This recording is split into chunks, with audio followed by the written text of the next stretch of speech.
Bonjour YouTube, je suis Sébastien et je commence à filmer tardivement parce que ce matin, avec l'aide de madame, nous avons surélevé les ferraillages dans les coffrages. On a aussi bâché l'autre et fait pareil. Il me reste à mettre quelques renforts de plus là dans la longueur et à bâcher la coccinelle et le bordel.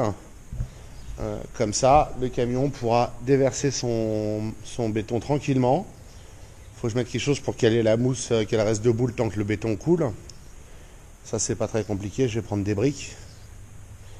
Et puis idem en bas. Et ensuite, je ne sais pas ce que je vais faire. Peut-être essayer de sabler un peu le mur. Là, j'ai le kit Karcher et j'ai les sacs de sable là-bas. Je vais peut-être essayer de faire un petit peu pour voir ce que ça donne. Voilà. La coccinelle est protégée. Le meuble aussi. De toute façon, le béton s'arrête là. Donc après, il y a peu de chances que ça se fasse éclabousser. Et je me fous de tout ce qui est en première ligne.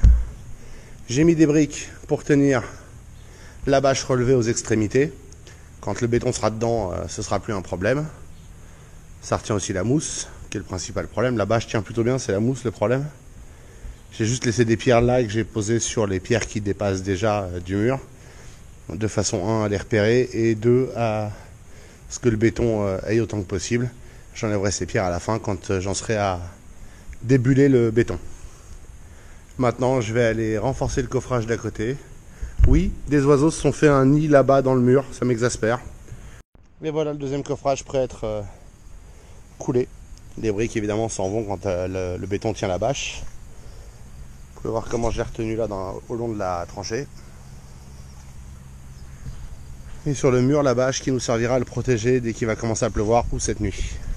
On va jouer à qui veut sabler le mur fraîchement enduit, enfin fraîchement enduit à la chaux avec le Karcher et le kit de sablage. Vous pouvez voir le bordel.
Ça aurait été une expérience intéressante. Je pense que ça va être un bon résultat.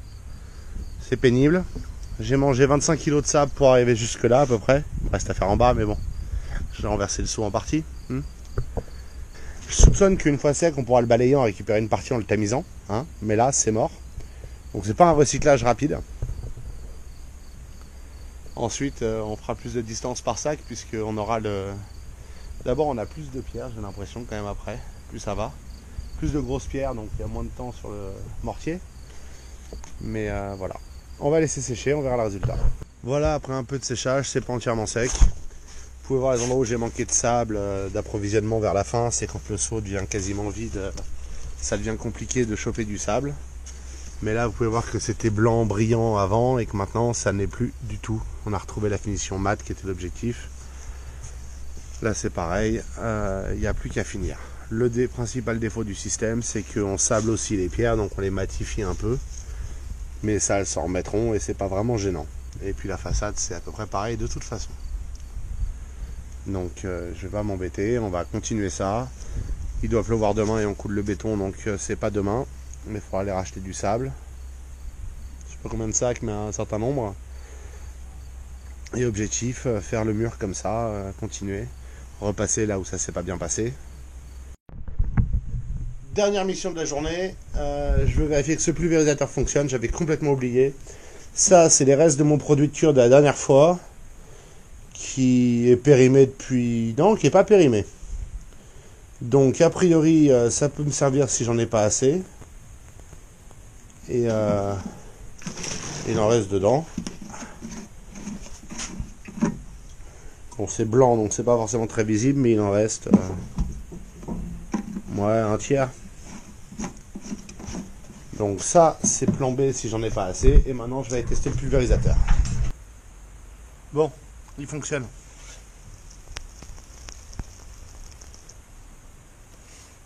Bah voilà, on est prêt pour le béton. Les coffrages sont faits, le débuleur est sorti, le pulvérisateur fonctionne. On a même du isocure si besoin. Madame a continué à débarrasser la terre dans le jardin, ce qu'on avait commencé hier. Il n'y a plus qu'à attendre. Demain matin, le plan d'action, c'est que réveil bonheur, même s'il ne livre pas aussitôt que prévu. Je vais démonter le vérin et probablement la platine du portail, de façon à pouvoir ouvrir celui-là entièrement. Ça facilite la manœuvre pour le camion. On va virer les voitures.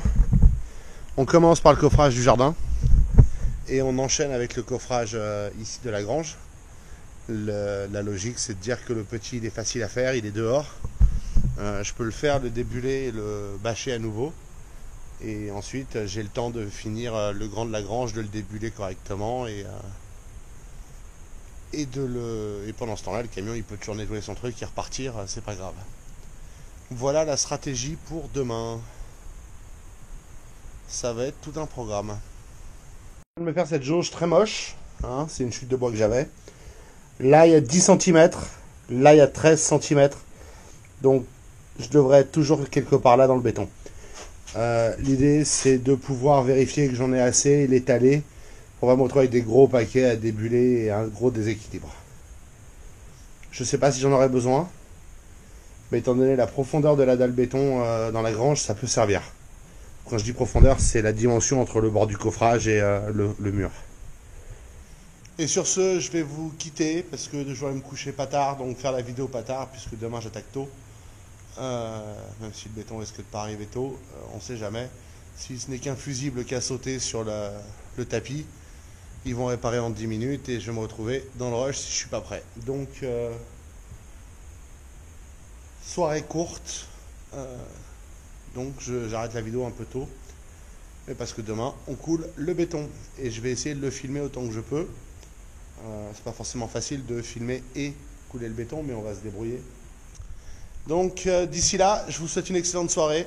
Je vous remercie d'avoir suivi cet épisode et je vous retrouve demain avec du béton, je l'espère.